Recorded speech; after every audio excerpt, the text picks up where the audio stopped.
The Yellow Wallpaper by Charlotte Perkins Gilman. It is very seldom that mere ordinary people like John and myself secure ancestral halls for the summer. A colonial mansion, a hereditary estate, I would say a haunted house, and reach the height of romantic felicity. But that would be asking too much of fate. Still, I will proudly declare that there is something queer about it. Else, why should it be let so cheaply? And why have stood so long untenanted? John laughs at me, of course, but one expects that in marriage. John is practical in the extreme. He has no patience with faith, an intense horror of superstition, and he scoffs openly at any talk of things not to be felt and seen and put down in figures. John is a physician, and perhaps, I would not say it to a living soul, of course, but this is dead paper and a great relief to my mind. Perhaps that is one reason I do not get well faster. You see, he does not believe I am sick, and what can one do? If a physician of high standing and one's own husband assures friends and relatives that there is really nothing the matter with one but temporary nervous depression, a slight hysterical tendency, what is one to do? My brother is also a physician and also of high standing, and he says the same thing. So I take phosphates or phosphites, whichever it is, and tonics and journeys and air and exercise, and am absolutely forbidden to work until I am well again. Personally, I disagree with their ideas. Personally, I believe that congenial work with excitement and change would do me good. But what is one to do? I did write for a while in spite of them. But it does exhaust me a good deal, having to be so sly about it, or else meet with heavy opposition. I sometimes fancy that in my condition if I had less opposition and more society and stimulus. But John says the very worst thing I can do is to think about my condition, and I confess it always makes me feel bad. So I will let it alone and talk about the house. The most beautiful place. It is quite alone, standing well back from the road, quite 3 miles from the village. It makes me think of English places that you read about, for there are hedges and walls and gates that lock, and lots of separate little houses for the gardeners and people. There is a delicious garden. I never saw such a garden. Large and shady, full of box-bordered paths, and lined with long grape-covered arbours with seats under them. There were greenhouses too, but they are all broken now. There was some legal trouble, I believe, something about the heirs and co-heirs. Anyhow, the place has been empty for years. That spoils my ghostliness, I am afraid. But I don't care. There is something strange about the house. I can feel it. I even said so to John one moonlight evening, but he said what I felt was a draught and shut the window. I get unreasonably angry with John sometimes. I'm sure I never used to be so sensitive. I think it is due to this nervous condition. But John says if I feel so, I shall neglect proper self-control. So I take pains to control myself, before him at least. And that makes me very tired. I don't like our room a bit. I wanted one downstairs that opened on the piazza and had roses all over the window, and such pretty old-fashioned chintz hangings. But John would not hear of it. He said there was only one window and not room for 2 beds, and no near room for him if he took another. He's very careful and loving, and hardly lets me stir without special direction. I have a scheduled prescription for each hour in the day. He takes all care from me, and so I feel basely ungrateful not to value it more. He said we came here solely on my account, that I was to have perfect rest and all the air I could get. Your exercise depends on your strength, my dear, said he, and your food somewhat on your appetite, but air you can absorb all the time. So we took the nursery at the top of the house. It is a big, airy room, the whole floor nearly, with windows that look all ways, and air and sunshine galore. It was nursery first, and then playground and gymnasium, I should judge. For the windows are barred for little children, and there are rings and things in the walls. The paint and paper look as if a boys' school had used it. It is stripped off, the paper, in great patches all around the head of my bed, about as far as I can reach, and in a great place on the other side of the room low down. I never saw a worse paper in my life. One of those sprawling, flamboyant patterns committing every artistic sin. It is dull enough to confuse the eye in following, pronounced enough to constantly irritate and provoke study. And when you follow the lame, uncertain curves for a little distance, they suddenly commit suicide, plunge off at outrageous angles, destroy themselves in unheard-of contradictions. The colour is repellent, almost revolting, a smouldering, unclean yellow, strangely faded by the slow-turning sunlight. You think you have mastered it, but just as you get well underway in following, it turns a back somersault, and there you are. It slaps you in the face, knocks you down, and tramples upon you. It is like a bad dream. The outside pattern is a florid arabesque, reminding one of a fungus. If you can imagine a toadstool in joints, an interminable string of toadstools, budding and sprouting in endless convolutions, why, that is something like it. That is, sometimes. There is one marked peculiarity about this paper, a thing nobody seems to notice but myself, and that is that it changes as the light changes. When the sun shoots in through the east window, I always watch for that first long, straight ray. It changes so quickly that I never can quite believe it. That is why I watch it always. By moonlight, the moon shines in all night when there is a moon. I wouldn't know it was the same paper. At night, in any kind of light, in twilight, candlelight, lamplight, and worst of all by moonlight, it becomes bars.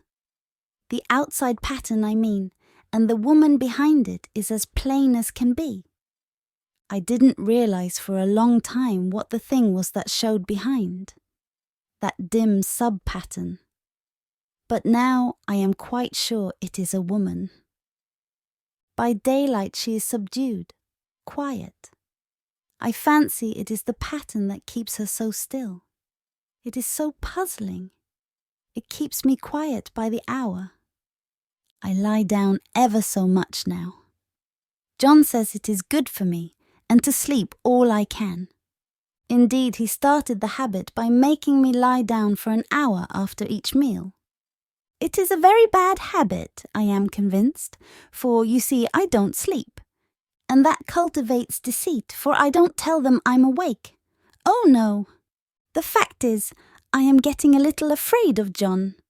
He seems very queer sometimes, and even Jenny has an inexplicable look. It strikes me occasionally, just as a scientific hypothesis, that perhaps it is the paper. I have watched John when he did not know I was looking, and come into the room suddenly, on the most innocent excuses, and I've caught him several times looking at the paper. And Jenny too. I caught Jenny with her hand on it once. She didn't know I was in the room, and when I asked her in a very quiet voice, with the most restrained manner possible, what she was doing with the paper, she turned around as if she had been caught stealing, and looked quite angry. Asked me why I should frighten her so. Then she said that the paper stained everything it touched, that she had found yellow smooches on all my clothes and John's, and she wished we would be more careful. Did not that sound innocent? But I know she was studying that pattern, and I am determined that nobody shall find it out but myself. Life is very much more exciting now than it used to be. You see, I have something more to expect, to look forward to watch. I really do eat better, and am more quiet than I was. John is so pleased to see me improve. He laughed a little the other day and said I seemed to be flourishing in spite of my wallpaper. I turned it off with a laugh. I had no intention of telling him it was because of the wallpaper. He would make fun of me. He might even want to take me away. I don't want to leave now until I have found it out. There is a week more, and I think that will be enough. I'm feeling ever so much better. I don't sleep much at night, for it is so interesting to watch developments, but I sleep a good deal in the daytime. In the daytime it is tiresome and perplexing. There are always new shoots on the fungus, and new shades of yellow all over it. I cannot keep count of them, though I have tried conscientiously. It is the strangest yellow, that wallpaper. It makes me think of all the yellow things I ever saw. Not beautiful ones like buttercups, but old, foul, bad yellow things. But there is something else about that paper. The smell. I noticed it the moment we came into the room, but with so much air and sun it was not bad. Now we have had a week of fog and rain, and whether the windows are open or not, the smell is here. It creeps all over the house. I find it hovering in the dining room, skulking in the parlour, hiding in the hall, lying in wait for me on the stairs. It gets into my hair. Even when I go to ride, if I turn my head suddenly and surprise it, there is that smell. Such a peculiar odour too. I have spent hours in trying to analyse it, to find what it smelled like. It is not bad, at first, and very gentle, but quite the subtlest, most enduring odour I ever met. In this damp weather it is awful.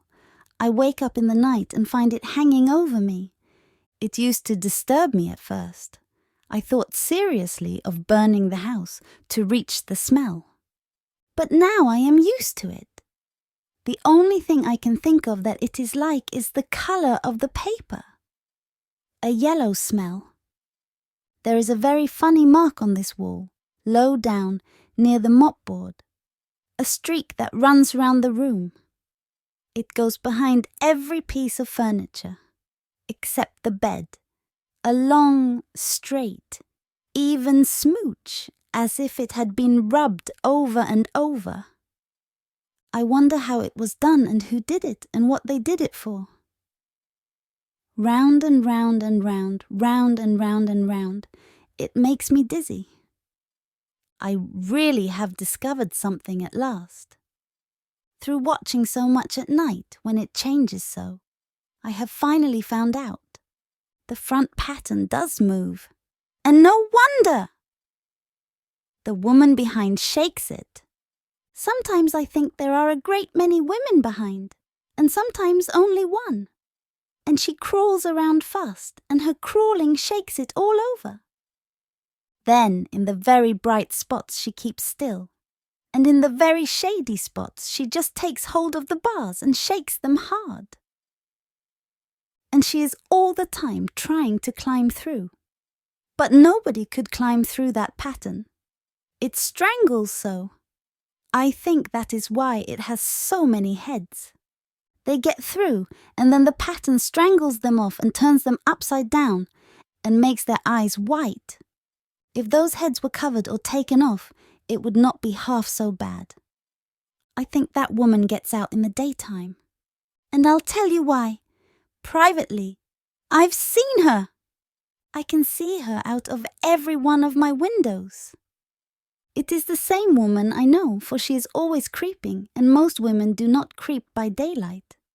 I see her on that long shaded lane, creeping up and down. I see her in those dark grape arbours, creeping all around the garden. I see her on that long road under the trees, creeping along. and when a carriage comes, she hides under the blackberry vines. I don't blame her a bit. It must be very humiliating to be caught creeping by daylight. I always lock the door when I creep by daylight. I can't do it at night, for I know John would suspect something at once. And John is so queer now that I don't want to irritate him. I wish he would take another room.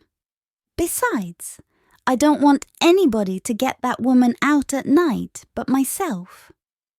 I often wonder if I could see her out of all the windows at once. But turn as fast as I can only see out of one at one time. And though I always see her, she may be able to creep faster than I can turn. I have watched her sometimes away off in the open country, creeping as fast as a cloud shadow in a high wind.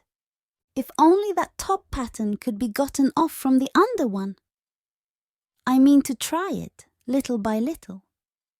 I have found out another funny thing, but I shan't tell it this time. It does not do to trust people too much. There are only 2 more days to get this paper off, and I believe John is beginning to notice.